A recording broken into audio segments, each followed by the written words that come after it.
have a way of conveying horror and tragedy in ways that words can't.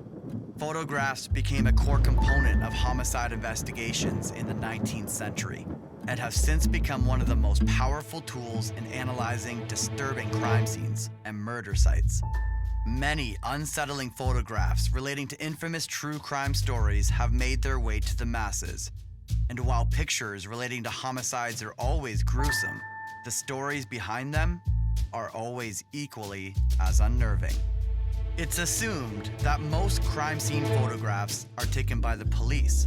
However, as we'll see in this video, that's not always the case. Some of the most harrowing pictures relating to famous crimes have been taken by innocent bystanders, victims, and sometimes even the killers themselves.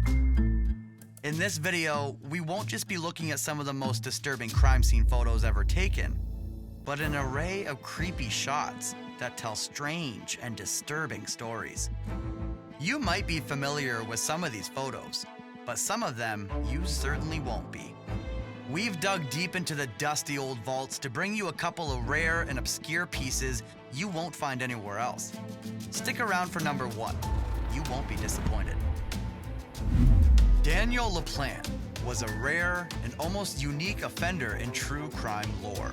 From a backwoods place in Massachusetts named Townsend, LaPlante was a teenage delinquent who started fires, got into fistfights, and sexually assaulted women. LaPlante had a particular fascination with confined spaces, and as a 16-year-old, he stalked a local girl by literally haunting her inside her own house. LaPlante hid in choice hiding spaces around the girl's home, tormenting her from the shadows with knocks against the wall and bizarre messages. After 8 months of stalking, with LaPlante going as far as pretending to be the ghost of the girl's dead mother, police found LaPlante hiding in a tiny spot in the basement. He was then arrested and sent to juvenile detention for a year, but upon release, LaPlante went straight back to his life of crime. Only 2 months after being set free, LaPlante targeted a family in the same town. On an afternoon in December 1987, he broke into the home of the Gustafson family, waited for them to return home, and ended up killing 3 people. He raped and murdered the pregnant mother after restraining her to the bed, then drowned her 2 children, 8 and 5 years old, in separate bathtubs in the house. This crime scene photo, which until now has never been seen outside of a courtroom, not only shows the bedroom where LaPlante killed the mother, Priscilla Gustafson, but also shows some of the hosiery he used as restraints. Robert Ben Rhodes certainly never achieved the same levels of infamy as the likes of Ted Bundy or John Wayne Gacy, but he might be one of the most prolific serial killers in American history. Rhodes was a long-haul truck driver who converted the sleeper cab of his semi-truck into a portable torture chamber. Then, he would stalk Texas highways, abduct women, and keep them locked away in his mobile hell for weeks on end. Between 1975 and 1990, Rhodes may have been responsible for the deaths of over 50 women. A sadist who was heavily involved in the BDSM scene, Rhodes was eventually caught when a state trooper discovered a traumatized girl in the back of Rhodes' cab, and police were in shock when they discovered the extent of Rhodes' murderous activities. Searching Rhodes' home, they discovered this chilling photograph. This disturbing image shows a 14-year-old girl named Regina K. Walters, who'd been reported missing in February 1990. Her decomposed body was later discovered in an abandoned barn in September of the same year, and police quickly concluded that Rhodes had abducted Walters, imprisoned her for months on end, and finally killed her in the very location in this photo. This picture was taken by Rhodes himself, only moments before he strangled the defenseless teenager and left her for dead. Ed Gein's crimes were so horrific that they remain a staple of true crime 70 years on. This grave-robbing fiend not only murdered 2 women and butchered them like cattle, but by night, he exhumed dead bodies from cemeteries around Plainfield, Wisconsin. then fashioned ornaments and clothing from their flesh. By night, Gein would dress in the skins of these defiled corpses, role-playing the part of his overbearing mother who had since passed on. When investigators descended upon Ed Gein's home in 1957, they discovered a squalid house of horrors, eventually piecing together enough mutilated body parts to total 11 corpses, 9 of which had been extracted from desecrated graves. Gein's home was in complete disarray, cluttered, filthy, piled high with junk and boxes and human bones. However, there was one section of the 8-room farmhouse that this compulsive hoarder left completely untouched. When Ed's mother, Augusta Gein, passed away in 1945, her devoted son sealed off her bedroom and never let anyone, even himself, inside. His mother had been his one true love, so this was Ed's twisted way of keeping her memory alive. Subscribe and hit the notifications bell for weekly chilling crime content. Even more than 20 years on, America is still feeling the effects of the senseless massacre at Columbine High School in April 1999. 13 people died, and 21 others were injured, and the shooting has inspired countless copycats over the years. It's one of the most infamous tragedies in modern history, and to make matters worse, the warning signs were there from day one. The two Columbine shooters, Eric Harris and Dylan Klebold, foreshadowed their intentions through their schoolwork. Harris wrote a psychology paper on how he and Klebold were planning on committing a shooting spree. Klebold wrote a short story about a nameless man killing students. It later transpired that Harris and Klebold had been planning the attack for close to a year, and that's why this particular photograph is so haunting. At first glance, it looks like any other high school, a bunch of high schoolers fooling around. But if you look closely in the top left, 2 students are pointing fake guns at the camera. These students are Harris and Klebold, who, only a few weeks later, would commit the worst school shooting in history. The clues were here in Littleton long before the death. Perhaps one of the most bizarre cases of the modern age concerns that of the famous German cannibal Armin Meiwes, a lonely man with a lifelong cannibalism fetish. In 2001, Armin posted an ad on a message board stating that he was looking for a willing victim to be slaughtered and eaten. Amazingly, Armin received over 100 replies to this message, mostly from fantasists, but he eventually found someone genuinely willing to offer themselves as a human sacrifice to appease Armin's cannibalistic desires. This man was Bernd Brandes, a 43-year-old man from Berlin. Bernd traveled to Armin's farmhouse in March 2001, fully aware that the man on the other side planned to kill him, butcher him, and consume his remains. That was exactly what happened. After castrating Bernd, Armin left Bernd to bleed out in the bathroom before delivering the final killing blow.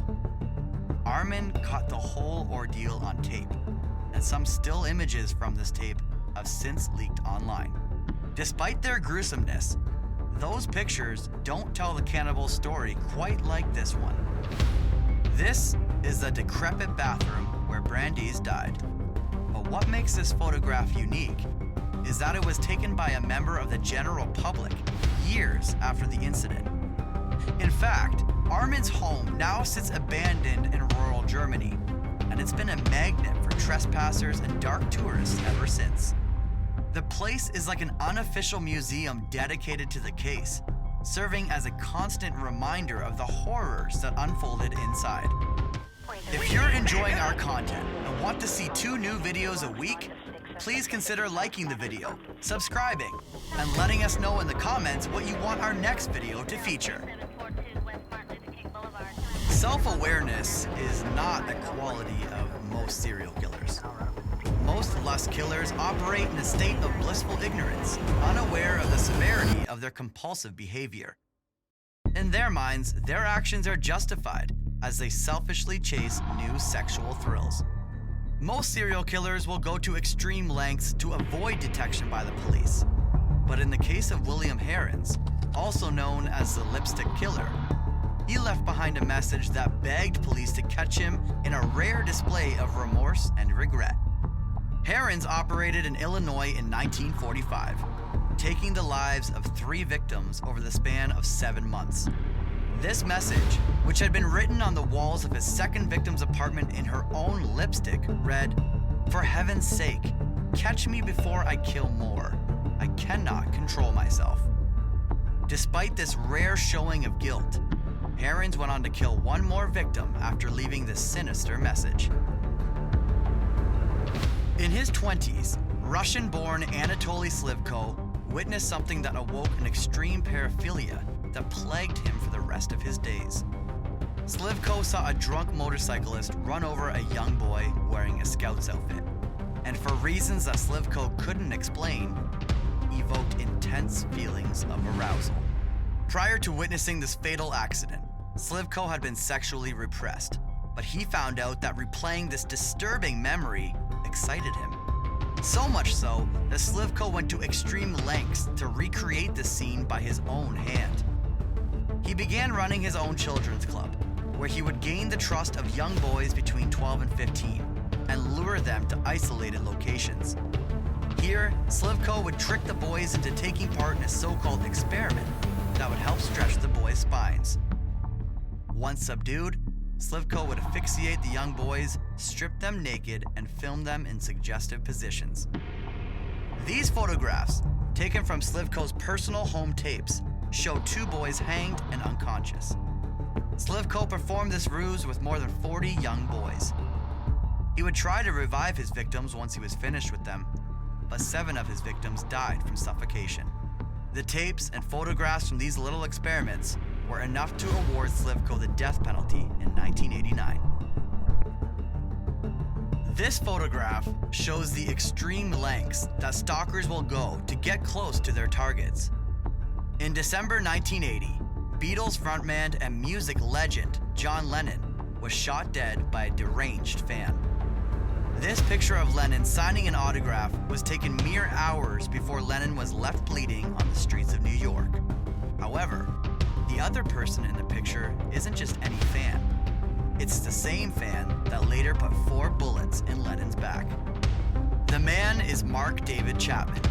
After learning Lennon lived at the Dakota apartment building in New York, Chapman waited outside all day to carry out his murderous intentions. Around 5 p.m. on December 8, 1980, Chapman caught Lennon as he was leaving the building and asked him to sign an album he had brought along. Around 11 p.m. that same night, when Lennon was returning home, Chapman was still loitering outside the Dakota and fired 5 hollow-point bullets at Lennon, 4 of which struck him in the back. Chapman's motivations are well documented, but this disturbing picture says more than words ever could. In June 1960, 4 teenagers went camping on the shores of the beautiful Lake Bodom near Helsinki in Finland. In the early hours of the morning, 3 of these teenagers were murdered by an unknown perpetrator while they slept in their tents. It was a senseless, brutal massacre that still to this day remains unsolved.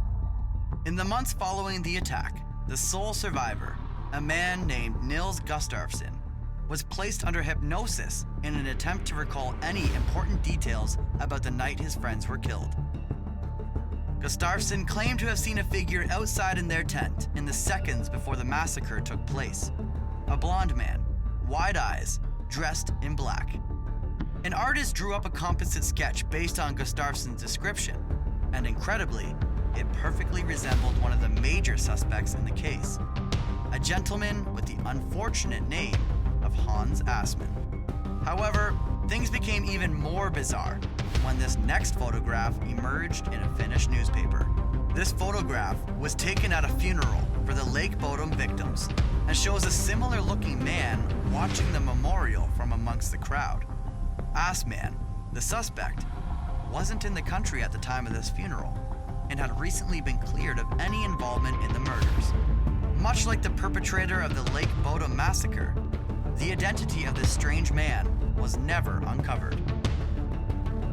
Perhaps the most disturbing photograph in true crime history.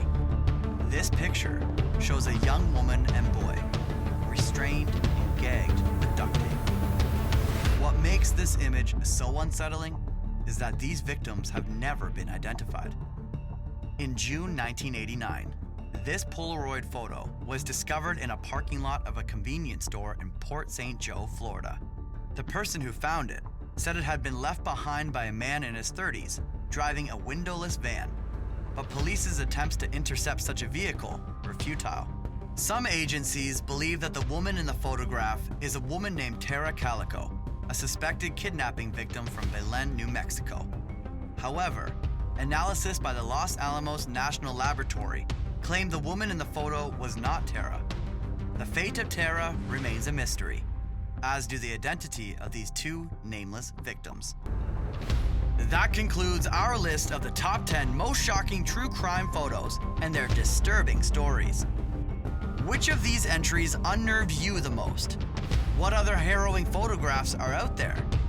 Let us know in the comments, and we'll see you in the next video.